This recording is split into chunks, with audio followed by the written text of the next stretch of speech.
Selamat siang Bapak Ibu Saudara. Kita akan merenungkan tema diberkatilah orang yang melakukan firman dari dua bagian firman Tuhan. 2 Timotius pasal yang ketiga ayat 10 sampai 17 yang pertama. Yang kedua kita akan baca Yakobus 1, 22, 23 dan 25. Saya akan bacakan untuk kita semua Bapak Ibu Saudara.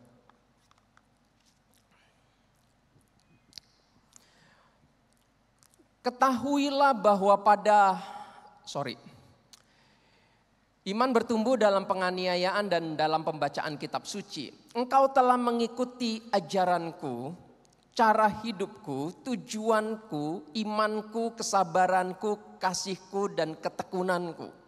Engkau telah ikut menderita penganiayaan dan sengsara seperti yang telah kuderita di Antiokhia, di Ikonium, dan di Listra.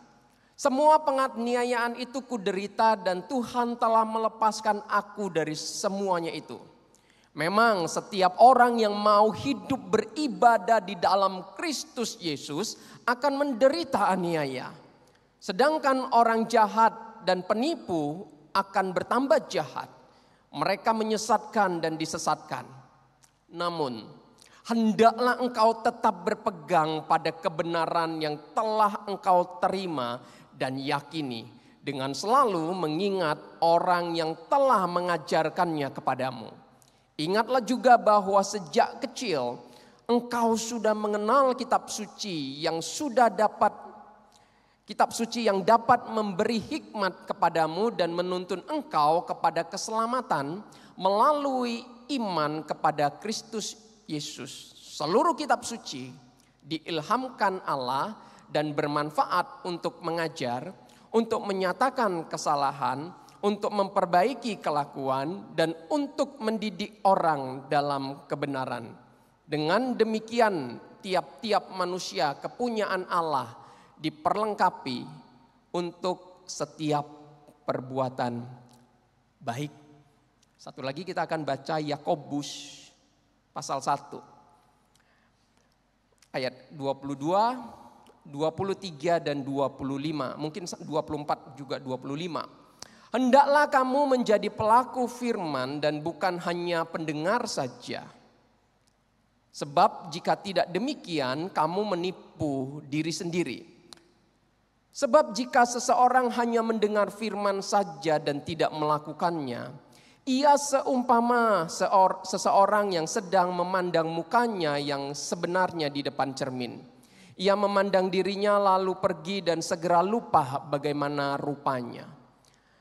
Namun siapa yang meneliti hukum yang sempurna, hukum yang memerdekakan orang dan bertekun di dalamnya, bukan hanya mendengar lalu melupakannya, tetapi sungguh-sungguh melakukannya, ia akan berbahagia oleh perbuatannya.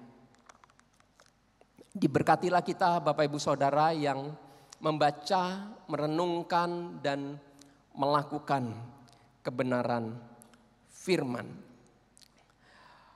Bapak Ibu Saudara, kita tidak boleh lupa. Dalam tradisi gereja Injili, bulan Oktober adalah bulan di mana gereja-gereja Injili itu memperingati reformasi, terjadinya reformasi dalam gereja. Peringatan hari reformasi gereja itu sendiri jatuh pada tanggal 31 Oktober. Tepatnya pada tahun 1517. 506 tahun yang silam. Di mana pada hari itu menjadi hari yang sangat bersejarah bagi gerakan gereja Protestan. Karena menjadi titik dimulainya gerakan kembali kepada pengajaran Alkitab. Bapak Ibu Saudara, mengapa bisa muncul gerakan seperti ini? Bapak Ibu Saudara, pada abad ke-15 bisa dikatakan itu adalah masa-masa yang sangat sulit sekali sebenarnya bagi kekristenan. Kenapa? Karena banyak terjadi Bapak Ibu Saudara di mana gereja tidak lagi menjadi kesaksian. Gereja tidak lagi menjadi berkat. Banyak penyimpangan terjadi di dalam gereja. Itu sebabnya para reformator meneriakkan reformasi. Khususnya Martin Luther yang meneriakkan reformasi itu. Bapak Ibu Saudara, kalau mau kita telusuri jauh ke belakang, sebenarnya bisa dikatakan Martin Luther bukanlah orang pertama yang meneriakkan reformasi itu. Bukan Bapak Ibu Saudara. 110 tahun sebelumnya itu ada seorang teolog, seorang filsuf, seorang imam dari Ceko yang bernama Jan Hus. Dia meneriakkan reformasi, menentang penyalahgunaan wewenang oleh para pemimpin-pemimpin gereja pada masa itu. Bahkan para pemimpin gereja itu meletakkan otoritas Alkitab itu di bawah kontrol gereja. Bukan Alkitab yang mengontrol gereja, tapi gereja yang mengontrol Alkitab. Ini sebuah penyimpangan, sebuah ketidakbenaran. Dan Jan Hus meneriakkan reformasi itu. Kembalikan otoritas Alkitab di atas gereja, yang mengontrol gereja, yang mengontrol para rohaniwan, yang mengontrol semua umat Tuhan. 140 tahun sebelum Luther, ada seorang yang bernama John Wycliffe. Dia yang menerjemahkan Alkitab ke dalam bahasa Inggris yang bernama Wycliffe Bible. Ia juga meneriakkan reformasi dalam gereja. Menyerukan hal yang sama. Tuhan pemilik gereja, bukan paus, bukan kardinal. Maka Alkitab harus menjadi satu-satunya otoritas yang dipegang oleh gereja, yang kembali yang harus mengontrol gereja, mengatur kepala gereja. Ini juga yang diteriakkan oleh seorang yang bernama John Wycliffe. Bapak Ibu Saudara, 1100 tahun sebelumnya, sebelum Luther ya, 1100 tahun sebelum Luther, ada bapak gereja yang bernama Agustinus. Yang meneriakkan kalau kekristenan mau berkembang, dia mengatakan. Kalau kekristenan mau berkembang, ia harus membangun kekudusannya. Membangun pemahamannya akan firman dan membangun iman dan spiritualitasnya. Dan gereja tidak boleh diam. Gereja harus menyerukan ini, mengajarkan ini agar umatnya bisa semakin bertumbuh mengenal Tuhan. Bahkan Bapak Ibu Saudara, pada masa gereja mula-mula, abad-abad pertama, abad kedua, abad ketiga, para rasul dan Rasul Paulus juga meneriakkan hal yang sama. Banyak penyimpangan terjadi dalam gereja sehingga para rasul dan Rasul Paulus harus mengoreksi banyak hal, memperbaiki lagi pengajaran dalam gereja. Terjadi di dalam gereja Galatia, terjadi di dalam gereja Korintus. Bahkan secara pribadi Tuhan Yesus juga menegur gerejanya. 7 gereja dalam kitab Wahyu, itu semua gereja yang Tuhan kasih surat peringatan. Betul, tidak semua, ada gereja yang masih berjalan dalam kebenaran, tetapi juga diingatkan untuk baik-baik menjaga kekudusan mereka. Salah satu gereja yang diperingatkan adalah gereja Laodikia. Bagaimana gereja ini beribadah tetapi Tuhan terusir keluar. Mereka menyembah tetapi tidak ada Tuhan di dalam gereja. Firman Tuhan diberitakan tetapi Tuhan tidak hadir. Maka dikatakan dalam kitab Wahyu itu pasal 3. Lihatlah aku berdiri di muka pintu dan mengetok. Kiranya kamu boleh buka pintu dan aku masuk. Ketokan Tuhan Yesus terhadap pintu gereja ini bukan sebuah kabar baik. Tetapi ini kabar buruk. Karena Tuhan di luar, umat di dalam gereja beribadah menyembah. Tetapi tidak ada Tuhan di dalamnya. Kebenaran firman Tuhan Memang dibacakan, tetapi tidak pernah direnungkan dan dihidupi. Dan puncaknya, Bapak Ibu Saudara, yaitu pada masa Martin Luther. Di mana pada saat itu Martin Luther meneriakkan reformasi. Ketidakpuasannya terhadap gereja akibat apa? Penyimpangan-penyimpangan yang terjadi dalam gereja membuat dia menuliskan 95 tesis di salah satu pintu gereja di Wittenberg, Jerman. Isi dari 95 tesis ini mengungkapkan ungkapan-ungkapan ketidakpuasan Martin Luther terhadap gereja yang sudah menyeleweng dari ajaran Alkitab. Praktek-praktek tidak benar dari gereja pada masa itu. Puncaknya adalah ketika gereja mengeluarkan surat indulgensia, surat pengampunan dosa bagi jemaat, bagi orang kaya yang mau masuk surga. Kalau mereka punya hidup yang tidak baik dulunya, mereka bisa masih punya kesempatan untuk bisa masuk surga dengan hanya membeli surat itu. Tujuannya politik sebenarnya. Tetapi disalahgunakan untuk menyeleweng dari gereja dan menyalahgunakan kekudusan gereja yang hari itu memberi kesempatan kepada gereja untuk bisa berbenah. Bapak Ibu Saudara, itu yang terjadi. Maka kemudian seruan reformasi itu semakin menyebar menjadi gerakan yang sangat masif dan penting sekali, bersejarah sekali bagi kekristenan. Akibat dari penyimpangan-penyimpangan yang dilakukan oleh gereja. Kita bersyukur ada anak-anak Tuhan yang Tuhan boleh pakai untuk berani menyuarakan kebenaran, menyuarakan reformasi. Bapak Ibu Saudara, ada 5 ungkapan yang merupakan ringkasan dari gerakan reformasi.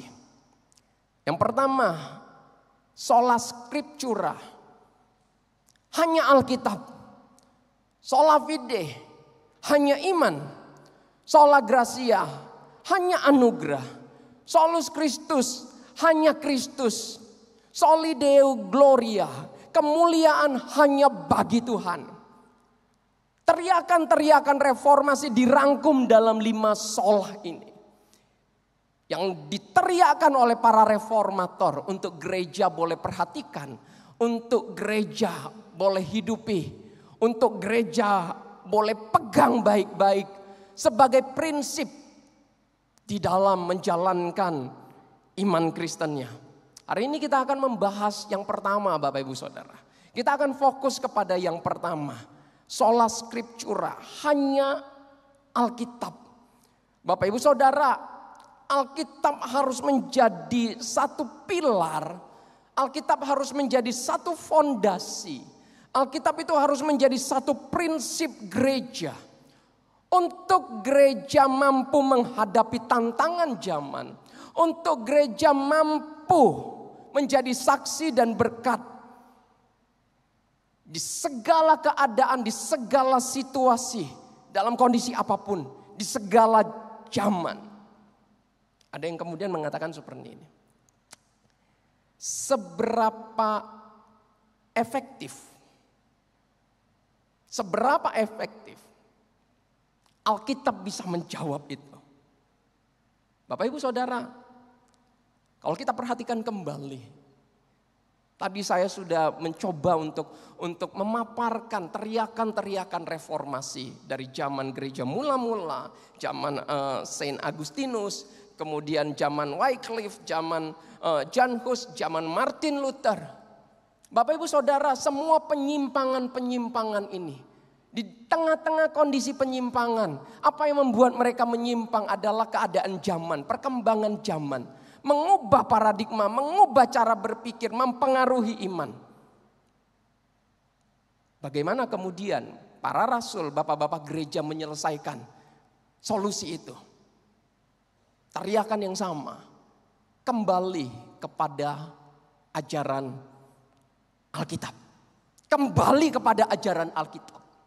Hanya itu, untuk menyelesaikan setiap keadaan zaman, Untuk kita bisa dimampukan menjadi gereja yang mulia, yang misioner, yang bisa bersaksi dan bisa menjadi berkat. Bahkan lebih jauh Bapak Ibu Saudara. Kalau kita perhatikan pesan Rasul Paulus kepada Timotius dalam 2 Timotius pasal 3. Tadi kita baca 2 Timotius pasal 3 ayat 10 sampai ayat yang ke-17.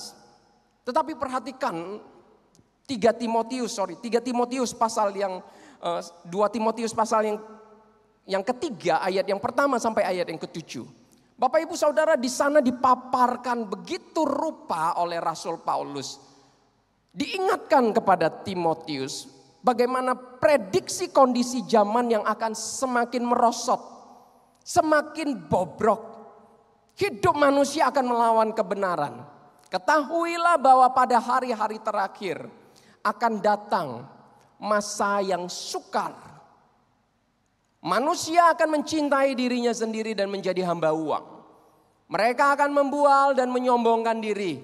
Mereka akan menjadi pemfitnah. Mereka akan berontak terhadap orang tua dan tidak tahu berterima kasih.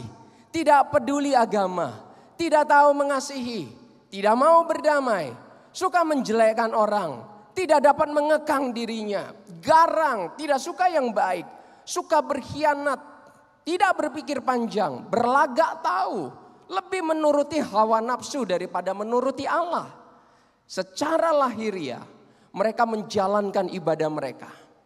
Tetapi pada hakikatnya mereka memungkiri kekuatannya.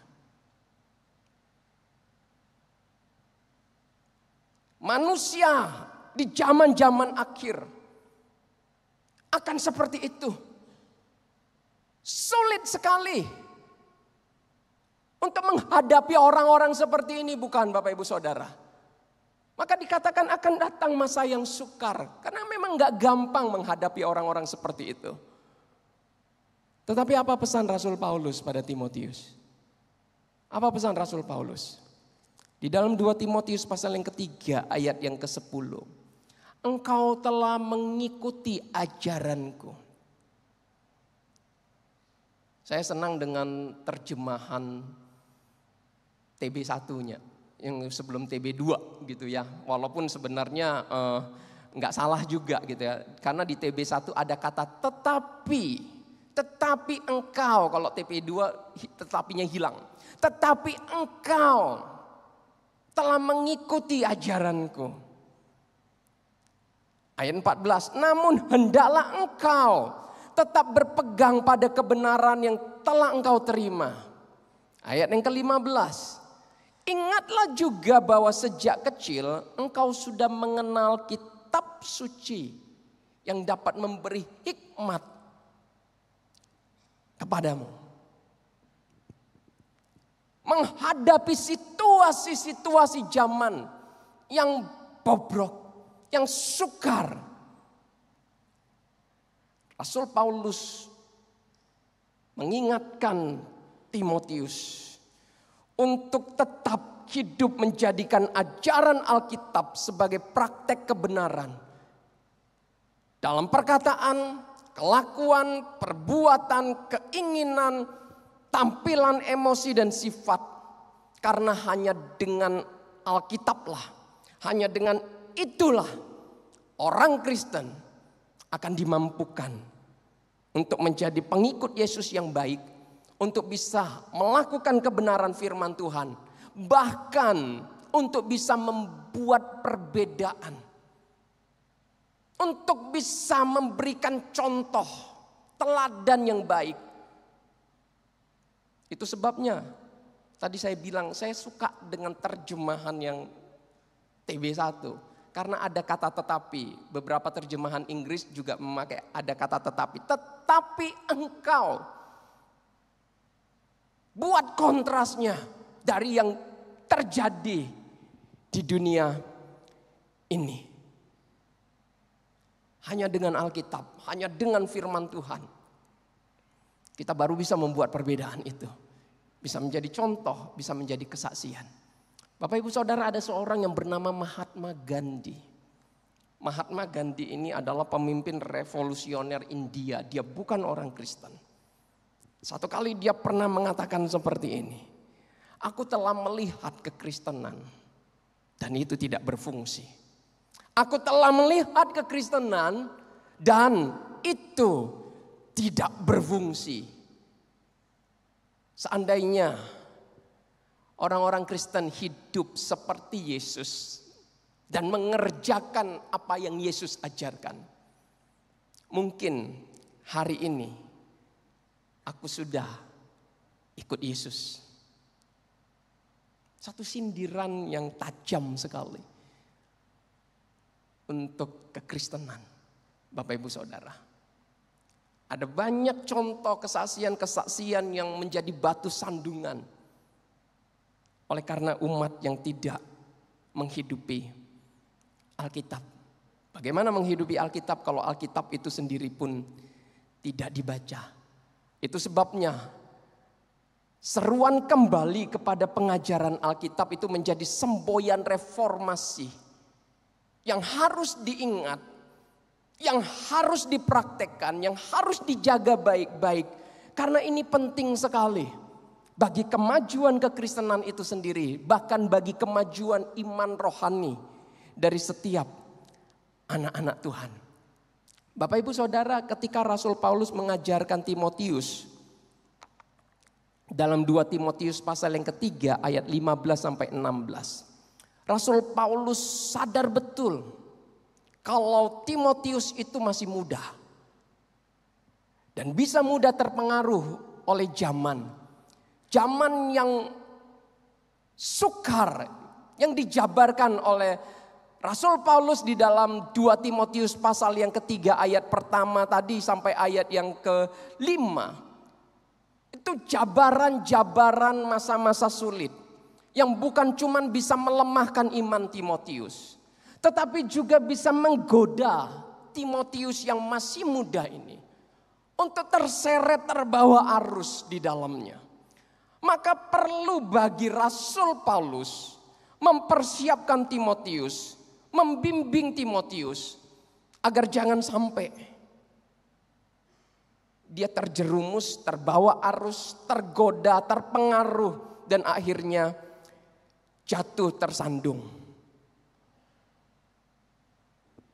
Rasul Paulus menasehati Timotius untuk dia jangan pernah melupakan dan menjauhkan dirinya dari firman Tuhan. Di tengah gejolak zaman, Timotius harus tetap memegang erat firman Tuhan, membaca, merenungkan dan menghidupi. Di dalam panggilannya hari itu, dia dititipkan untuk satu pelayanan yang besar. Untuk membimbing kembali satu gereja yang juga mengalami pencobaan-pencobaan, kesulitan-kesulitan yang tidak gampang. Pengaruh-pengaruh ajaran sesat terjadi pada masa itu. Tapi bagaimana Timotius yang muda ini diingatkan oleh Rasul Paulus. Firman Tuhan satu-satunya cara untuk kamu bisa mengatasi semua kondisi ini. Firman Tuhan akan memampukan kamu. Firman Tuhan akan mengajarkan kamu.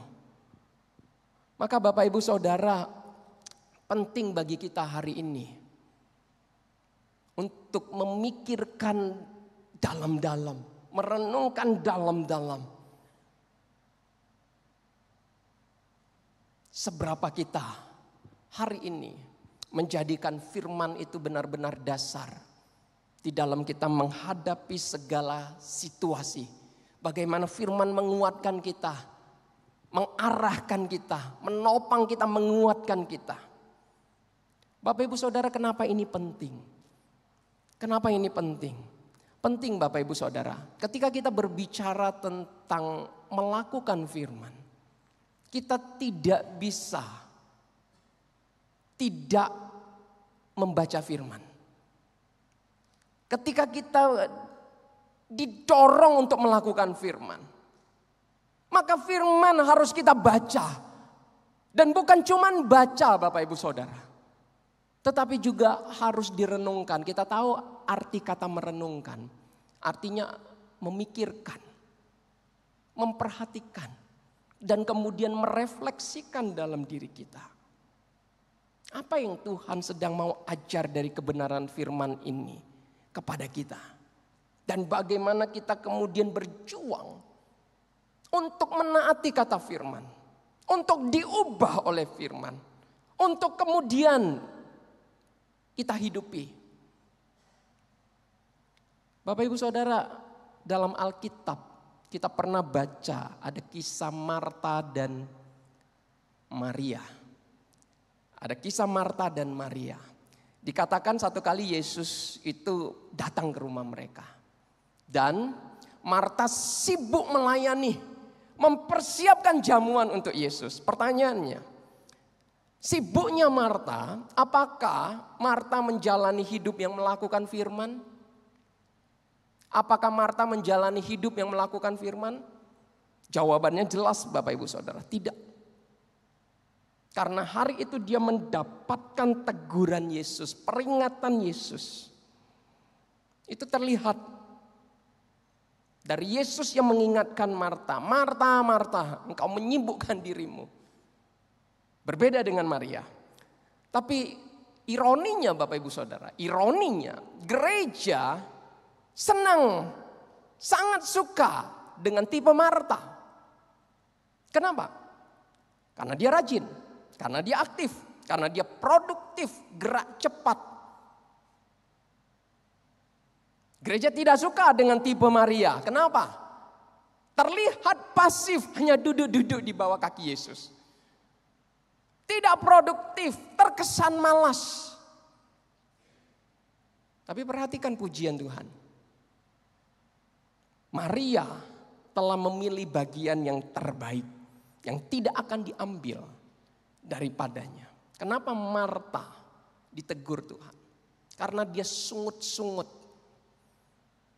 Dia tidak sopan, tidak hormat, tidak ada takut akan Tuhan. Dia katakan, Guru, tidakkah engkau peduli?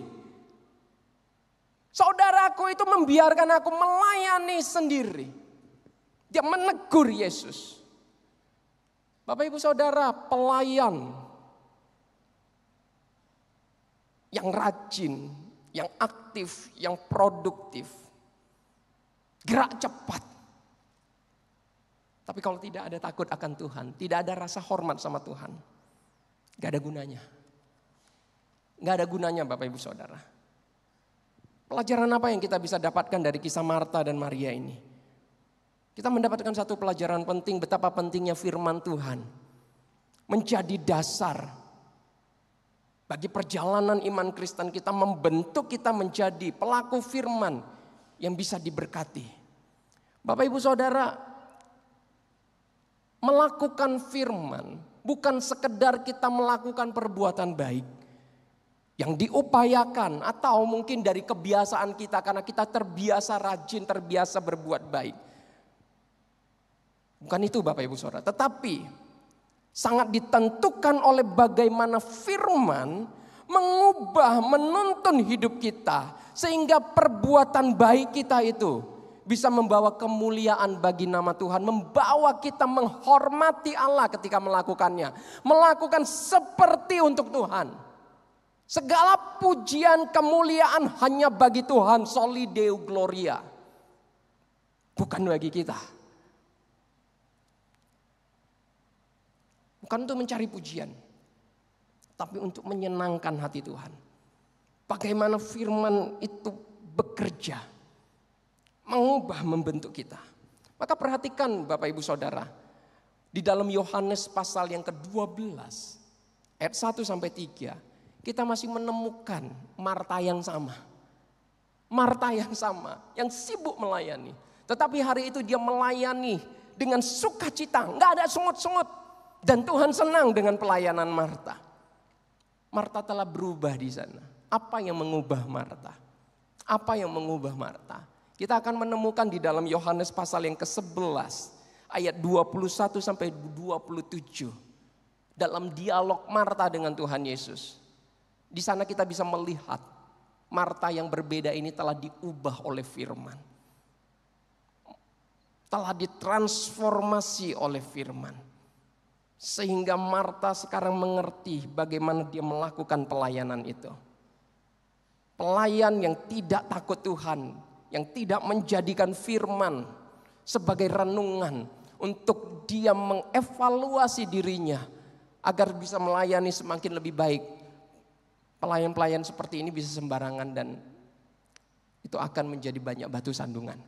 Maka penting sekali firman itu menjadi sebuah renungan, menjadi sebuah bacaan yang tidak boleh kita jauhkan dari hidup kita. Bapak Ibu Saudara, kita juga melihat Maria di dalam Yohanes pasal yang ke-12. Maria yang dikatakan malas, tidak produktif. Kita menemukan di Yohanes 12 adalah Maria yang sibuk melayani Yesus, yang sibuk mengurapi Yesus. Yang berani rela mengorbankan minyak wangi yang sangat mahal sekali. Bukan Maria yang pasif. Jadi bisa dikatakan Bapak Ibu Saudara, gereja itu butuh tipe Marta dan juga tipe Maria. Tapi yang paling penting adalah bagaimana tipe Marta dan Maria sama-sama pelayan yang menjadikan firman sebagai dasar pelayanannya, yang menghidupi firman. Maka sedih sekali bila ada yang mengatakan membaca Alkitab itu bukan hal yang paling penting. Yang penting adalah mempraktekkan firman. Orang-orang ini mendasari kalimatnya dengan Yakobus pasal 1 ayat 22 sampai 24 yang tadi kita baca.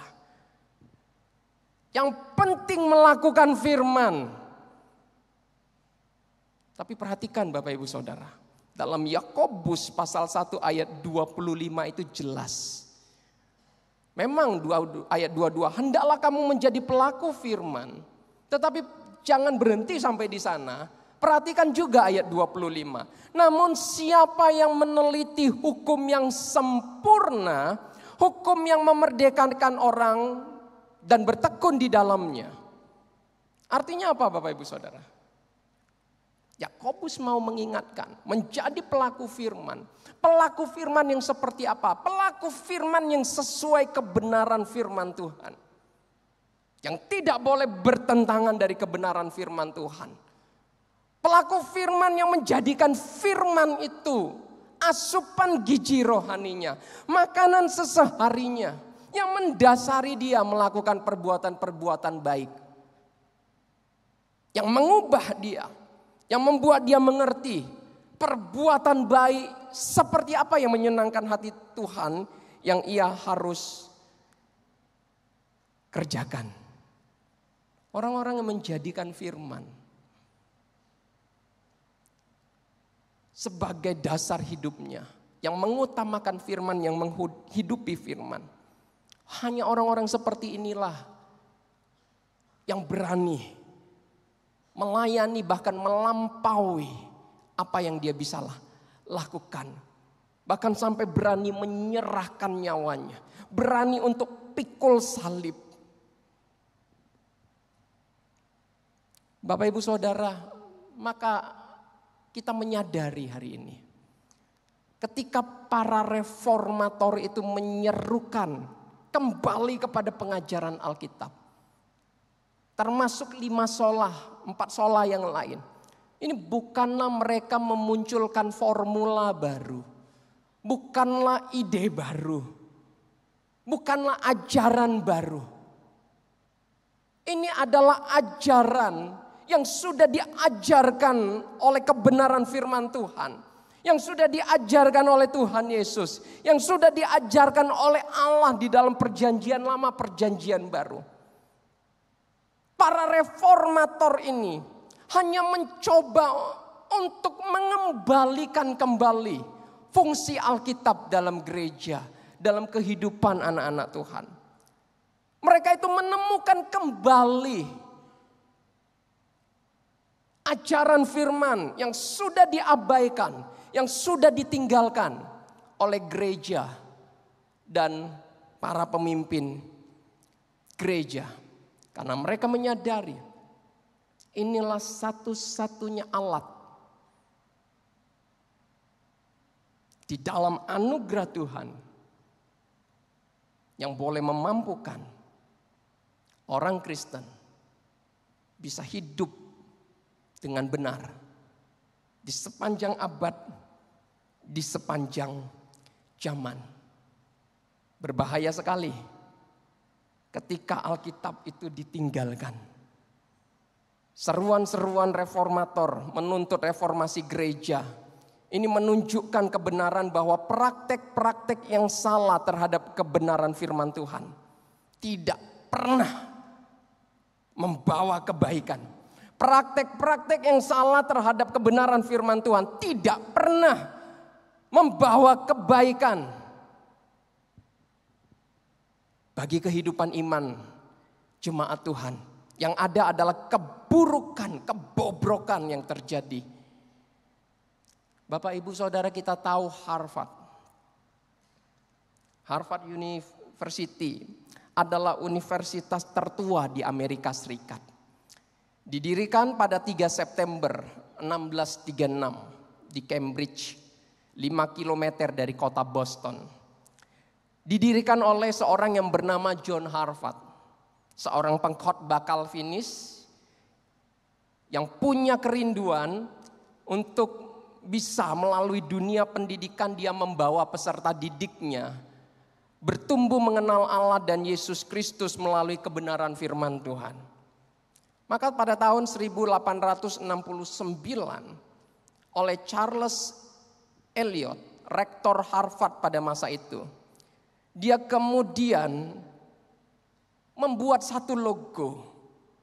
Dia kemudian itu menegaskan, menyerukan bahwa Harvard adalah untuk melayani Kristus, mengabdi untuk gereja di atas dasar Alkitab sebagai firman Tuhan. Maka ketika logo Harvard itu dibuat, ada 3 kalimat, 3 kata yang tertulis di sana. Veritas, Christo, Ecclesia. Kebenaran, Kristus, dan gereja. Maka Harvard sangat membawa banyak perubahan dan kebaikan pada masa itu. Karena firman Tuhan serius didalami dan diperhatikan. Tapi itu dulu. Itu dulu Bapak Ibu Saudara. Setelah zaman makin maju, budaya makin berkembang. Dan dikatakan apa? Udah tidak relevan. Logo Harvard itu, moto Harvard itu udah tidak relevan dengan zaman dan merasa itu sudah melanggar HAM. Gak bisa memaksa orang untuk percaya Yesus, gak bisa memaksa orang untuk ke gereja. Maka logo Harvard ini kemudian diubah. Dari yang dulunya ada kata veritas, Christo, Ecclesia berubah menjadi hanya veritas saja. Harvard tidak lagi untuk Kristus, Harvard tidak lagi untuk gereja, hanya untuk kebenaran. Itu pun kebenaran menurut siapa benar. Bukan kebenaran yang murni dari kebenaran firman Tuhan. Perubahan yang luar biasa besar akibatnya Bapak Ibu Saudara. Kita menemukan hari ini posisi dosen-dosen sekarang amat sangat liberal, pluralis, sekuler, menolak finalitas Kristus dan Alkitab sebagai firman Tuhan. Doktrin-doktrin dasar iman Kristen ditolak. Mulai terindikasi hadirnya satanik ritual di Harvard. LGBT diakomodir dan diberi fasilitas berupa kantor bagi dosen, staf, dan mahasiswa yang punya orientasi seksual ke sana. Kebenaran tersingkir pelan-pelan. Kesesatan juga munculnya pelan-pelan. Dari mana? Dari mulai tidak memberi perhatian pada kebenaran firman Tuhan. Bapak Ibu Saudara, penting bagi kita hari ini untuk menjaga iman Kristen kita. Karena kita juga ada di zaman yang tidak gampang. Zaman yang sukar, zaman yang penuh penyesatan, Zaman yang penuh godaan dan pencobaan. Zaman yang merusak karakter dan moral. Yang membawa setiap kita mudah untuk menyimpang. Inilah hari-hari kita. Maka kita jangan lupa sejarah. Ini pernah terjadi di sepanjang abad, di sepanjang zaman.